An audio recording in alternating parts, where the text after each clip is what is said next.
భారత్ పాకిస్తాన్ దేశాల మధ్య జరుగుతున్న ఆపరేషన్ సింధూర్ యుద్ధంలో భారత సైనికులు విజయం సాధించాలని ప్రత్యేక పూజలు చేసిన ఎమ్మెల్యే గంగుల కమలాకర్.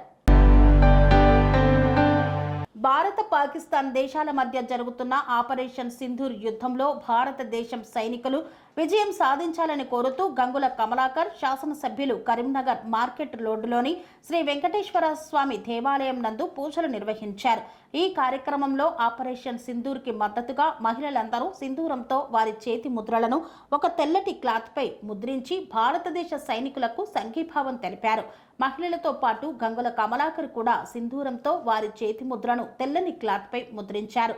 తదుపరి 3 రంగుల జెండాలతో భారత్ మాతాకి జై, జై భారత్ అంటూ నినాదాలు చేశారు. ఇందులో ప్రజలు అధిక సంఖ్యలో పాల్గొని విజయవంతం చేశారు.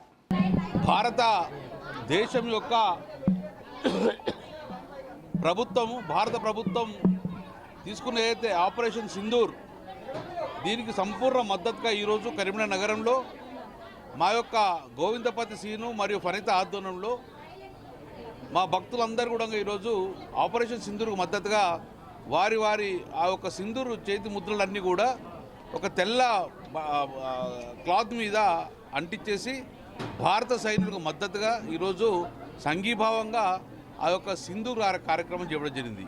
అంటే ఈరోజు ఈ యొక్క మహిళా సోదరులందరూ కూడా ప్రభుత్వానికి మద్దతుగా భారత సైనికులకు మద్దతుగా మా వంతు కూడా డెఫినెట్గా మా ఆశీర్వాదాలు మీకు ఉంటాయి కాబట్టి ముందుకెళ్ళండి అని చెప్పి సంఘీభావంగా ఈరోజు సింధూర్ కార్యక్రమం తీసుకొని చేతి ముద్దలతోటి ఒక క్లాత్ను భారత సైనికు పంపే కార్యక్రమం ఈరోజు తీసుకొని ఈరోజు భారత ప్రభుత్వానికి మోదీ ప్రభుత్వానికి సంపూర్ణంగా భారతదేశ ప్రజలందరూ సంపూర్ణంగా మద్దతు పలుకుతున్నారు. ఇది దేశం యొక్క దేశ భద్రతకు సంబంధించి కాబట్టి రాజకీయాలన్నీ పక్కకు పెట్టి కుల మతాలు పక్కకు పెట్టి ఈరోజు భారతదేశ ప్రజలందరూ భారత ప్రభుత్వానికి అండగా ఉండవలసిన సమయం ఉన్నది. అందుకే మేమందరం భారత సైనికులకు భారత ప్రభుత్వానికి అండగా ఉన్నాము. డెఫినెట్గా ఈ యొక్క పవిత్రమైన యుద్ధంలో భారతం సఫలీకృతం అవుతుందని భావిస్తున్నాము. రేపు రాబోయే కాలంలో కూడా భారతదేశం వైపు చూస్తున్న కూడా ఏ దేశానికి కూడా భయం కలిగే విధంగా ఈరోజు భారత ప్రభుత్వ నిర్ణయాలకి సంపూర్ణ మద్దతు ఉంటుంది. మేము కూడా డెఫినెట్గా మా కేసీఆర్ గారిని మా కేటీఆర్ తప్ప చూసుకొని వారి అనుమతితోటి ఈరోజు మా నెల జీతాన్ని కూడా ఈరోజు భారత సైనికులు కానీ ఈరోజు 2,50,000 చెక్కును కూడా ఈరోజు కలెక్టర్ గారికి ఇవ్వడం జరుగుతుంది. సో భారత సైనిక నిధులు కూడా సంపూర్ణంగా మద్దతుతోటి మన తెలుగు బిడ్డ నాయక్ చనిపోయినందుకు సంపూర్ణంగా వాళ్ళ ఆత్మశాంతి కలగాలని చెప్పేసి వాళ్ళ కుటుంబానికి కూడా ప్రగాఢ సానుభూతి తెలియజేసుకుంటూ డెఫినెట్గా ఆ నాయక్ యొక్క బలిదానం వృధా అవ్వదు. డెఫినెట్గా రాబోయే కాలంలో నాయకులు తెలుగు ప్రజలు ఎప్పుడూ మర్చిపోరని చెప్పుకుంటూ మరొక్కసారి ఈరోజు ఫణిత గారు మరియు గోవిందపతి శ్రీనివాస ఆధ్వర్యంలో మా గోవిందపతి ఆధ్వర్యంలో ఆ యొక్క మహిళా సోదరులు అందడంగా కిట్టి మహిళా సోదరులు అందడంగా అద్భుతంగా ఈరోజు సింధూర్ అన్న కార్యక్రమం చేపట్టింది. కాబట్టి ఇప్పుడే కాదు రేపు రాబోయే కాలంలో భారతదేశ ప్రభుత్వానికి అందరూ మద్దతుగా ఉండాలని చెప్పేసి ఈరోజు మనస్ఫూర్తిని కోరుకుంటున్నాం. Thank you.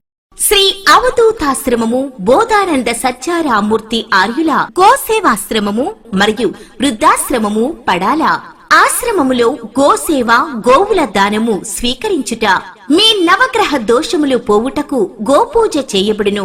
మూలికా వైద్యము గోపంచగవ్య వైద్యము చేయబడును. యంత్రములు తావీదులు ఇవ్వబడును. శాంతి హోమములు చేయబడును. మీ ఆత్మీయుల పుట్టినరోజు పెళ్లి రోజు మరియు వర్ధంతి వంటి ముఖ్యమైన దినములలో గోసేవ లేదా అన్నదానం చేయదలిచిన వారు సంప్రదించండి. మా వృద్ధాశ్రమంలో ఖాళీలు కలవు. చేరదలిచిన వారు సంప్రదించండి. శ్రీ శ్రీ శ్రీ స్వామి బోధానందగిరి శ్రీ అవధూతాశ్రమము అయ్యప్ప స్వామి గుడి దగ్గర పడాల తాడేపల్లిగూడెం 2. Cell numbers 7981356374 96180341138.